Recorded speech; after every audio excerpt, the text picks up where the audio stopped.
খবরদার, রহমানের বান্দারা অন্যের রক্তে নিজের হাত রাঙায় না। Keep in your mind Malakar ভাইয়েরা, অন্যের রক্তে নিজের হাত রাঙায় না।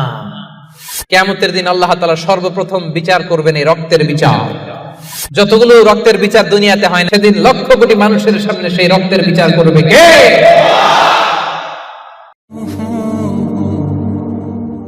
ওয়ালা ইয়াকতুলুনা আন-নাফসাল্লাতী হারামাল্লাহু ইল্লা বিল হক। রহমানের বান্দারা অন্যায়ভাবে কাউরে মারে না, রহমানের বান্দারা হত্যা করে না, রহমানের বান্দারা কখনো খুনি হয় না, ঠিক কি না?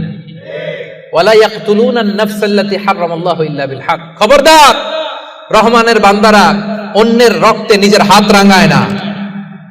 Keep in your mind Malakar ভাইয়েরা, অন্যের রক্তে নিজের হাত রাঙায় না। ওয়ালা ইয়াকতুলুনা আন-নাফস, আল্লাহ নাফস শব্দ ব্যবহার করেছেন। প্রাণ হত্যা করে না, মানুষকে মারে না রহমানের বান্দারা। কোন প্রাণ হত্যা করে না, মানুষকে মারে না, প্রাণ বিনাশ করে না। এর কারণ মানুষ সব বানাতে পারে, প্রাণ বানাতে পারে না। কথা বলেন। মানুষ কম্পিউটার বানাতে পারে, মানুষ রকেট বানাতে পারে, মানুষ প্লেন বানাতে পারে। মানুষ কি তার মতো আরেকটা মানুষ বানাতে পারে? যেটা আপনি পারেন না, এটারে আপনি শেষ করবেন কেন? যেটা আমি বানাতে পারি না, সেটা আমি কেড়ে নিতে পারি?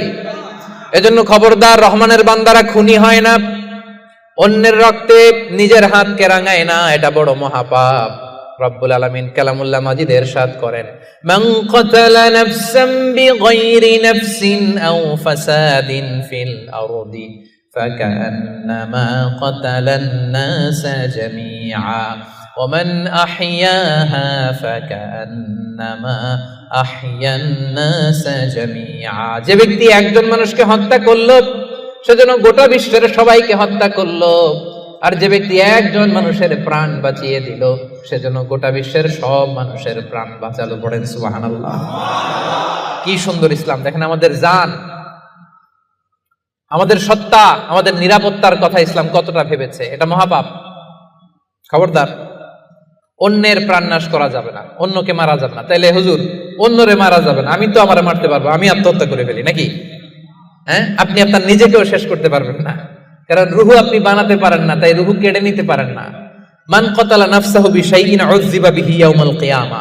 অন্যকে হত্যা যেমনি পাপ, নিজ হত্যা মানে আত্মহত্যাও মহাপাপ।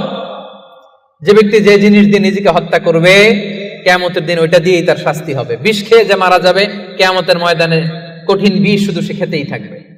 স্ট্যাবিং করে ছুরি ঢুকিয়ে যে মারা যাবে, ছুরি ঢুকাতেই থাকবে। গলায় ফাঁস লাগিয়ে যে মেয়েটা মারা গেল, ওর শাস্তি জাহান্নামে শুধু ফাঁস লাগাতেই থাকবে, লাগাতেই থাকবে।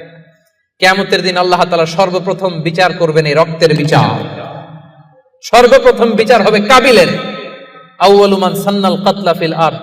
যে কাবিল, আদম আলাইহিস সালামের যে সন্তান কাবিল, এই পৃথিবীতে হত্যার প্রচলন চালু করেছিল। এই পৃথিবীর প্রথম হত্যাকারী খুনিকে বলেন তো? কারে মারছিল? এজন্য পৃথিবীতে যত হত্যাকাণ্ড, ওই হত্যার একটা পার্সেন্টেজ গুনাহ ওর আমলনামায় আছে না নাই? কিয়ামতের দিন আল্লাহ দুইটা বিচার দিয়ে শুরু করবেন। হাক্কুল্লাহ, আল্লাহর হকের প্রথম বিচার হলো নামাজ। আর হাক্কুল ইবাদ, বান্দার হকের প্রথম বিচার হলো রক্তের বিচার। রক্তের বিচার, যতগুলো রক্তের বিচার দুনিয়াতে হয় না, আল্লাহ সেদিন করবেন। এই পৃথিবীতে গুম আছে না নাই? বাংলাদেশের নিউজে শোনেন না, গুম করে ফেলছে, খুন করে ফেলছে, বস্তাবন্দি করে ফেলে দিয়ে আসছে। আহা, দুনিয়ার কেউ দেখে নাই, কোনো প্রমাণও নাই। সেদিন লক্ষ কোটি মানুষের সামনে সেই রক্তের বিচার করবে কে? Be a part of our vision. Do listen and share the khair.